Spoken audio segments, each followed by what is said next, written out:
A very good morning to all of you, my dear listeners, my dear friends. How are you all? I hope you are doing best to serve your duties with utmost honesty and love. So, today we are here to begin our journey through the life of our master Sri Ramakrishna Paramhansa Dev. And here we are going to start a new chapter. And the title of this chapter is Latu, Rakhal, and Gopal Senior.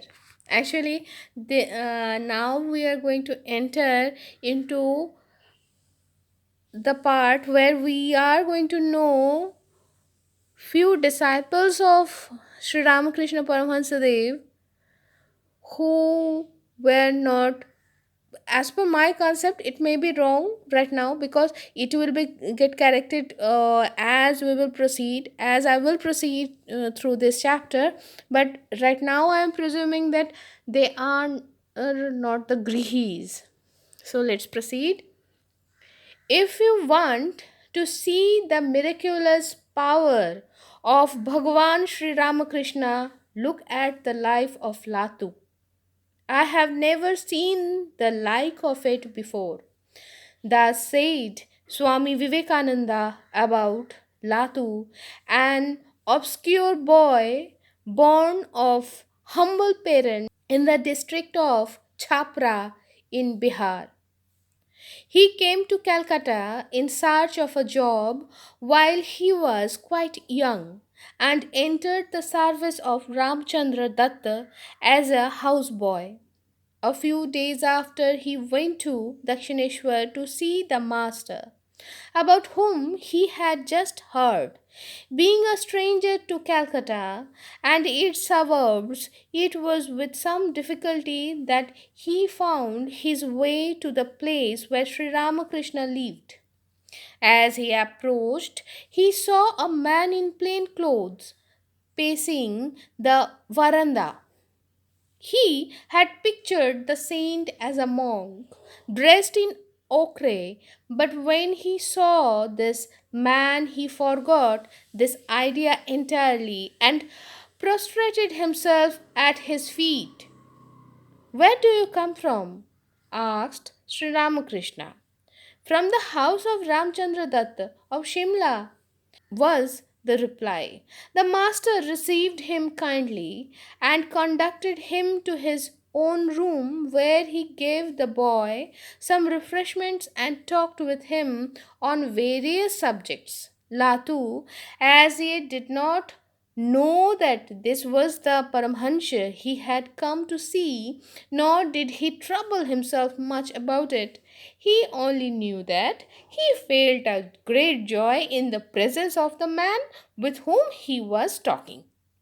Here was a man who seemed very friendly towards him, and that was enough. In the evening, he was about to take leave of Sri Ramakrishna when the latter said, "Don't go on foot. Take some paise and arrange for a seat in a boat or carriage." "Thank you," said Latu.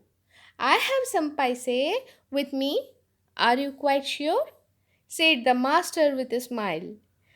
"Otherwise, take them from me. Don't feel shy about it." Latu also smiled. He jingled the coins in his pocket and said, "Here they are, sir."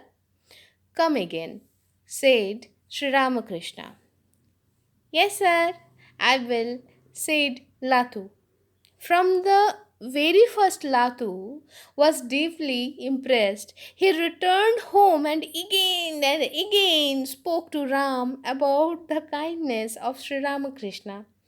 2 or 3 days later, Latu again went to Dakshineshwar. Arriving there just as the master was about to eat, the master welcomed him and inquired if he had eaten. When he replied in the negative, he invited him to join him. Like the other Orthodox people of his province, Latu did not take food cooked by Bengalis. So he declined the offer. The master had in the meantime procured a plantain leaf for a plate and a Ganges water. Seeing this, Latu said, Please do not trouble yourself. I'll not eat here. Why not? The food has been cooked in the water of the Ganges. Besides, it is the sacred prasad of Kali. Why should you hesitate to take it? Said Sri Ramakrishna. Please excuse me, I can't take it.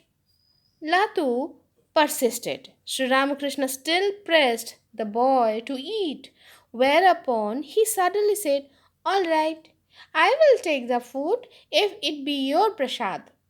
Latu scarcely knew what he had said.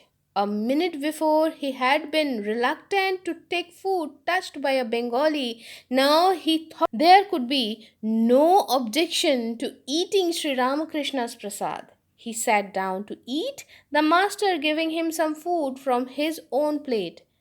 Latu was frequently employed by Ramchandra to carry presents of fruits and sweets to Sri Ramakrishna. The boy was glad to have these opportunities of going to Dakshineshwar. Sri Ramakrishna from the very first saw the latent spirituality of the boy, and Latu also, in his turn, felt deeply attracted to the master. Sometimes he would spend 2 or 3 days with him. It went on thus for some time when one day Sri Ramakrishna, extolling Latu's spirituality, proposed that Ram allow him to remain permanently at Dakshineshwar. Ram considered it a great opportunity for the boy and cheerfully agreed. After that, Latu stayed with Sri Ramakrishna. He was the first of that band of pure souled young men who renounced the world and dedicated themselves to the service of the Master. Latu loved Kirtan and other devotional songs. While at Dakshineshwar, where religious singing was frequent, he would join in the song with great enthusiasm and lose himself in the ecstatic dance. Noticing the intense devotion of Latu and the other boys who by this time gathered round him, Sri Ramakrishna one day prayed to the Divine Mother to vouchsafe some spiritual experiences to them. A few days after, Latu and the other boys began to feel religious ecstasy during their meditation. Thus, in the holy company of Sri Ramakrishna, Latu began to make rapid progress. The master trained him in meditation and other devotional exercises.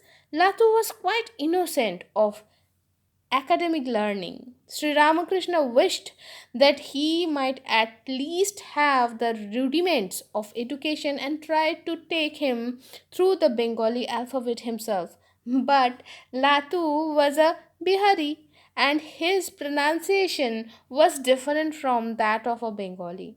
Sri Ramakrishna showed him the first few letters with their pronunciation and asked him to repeat them, but Latu pronounced them in the Sanskrit fashion, much to the amusement of the master, who corrected his pupil and asked him to repeat. Every time the result was the same. Teacher and student began to laugh, and the lesson was stopped for the day. The experiment was tried 2 or 3 times, and Sri Ramakrishna gave up. In despair, Latu's education ended there. So I hope even God has his or her own plan, and he makes sure that few people remain innocent to to certain extent. So with this, I am stopping here. We will start again in the next part of this journey in the next episode. Till then, be happy, be jolly, and keep praying.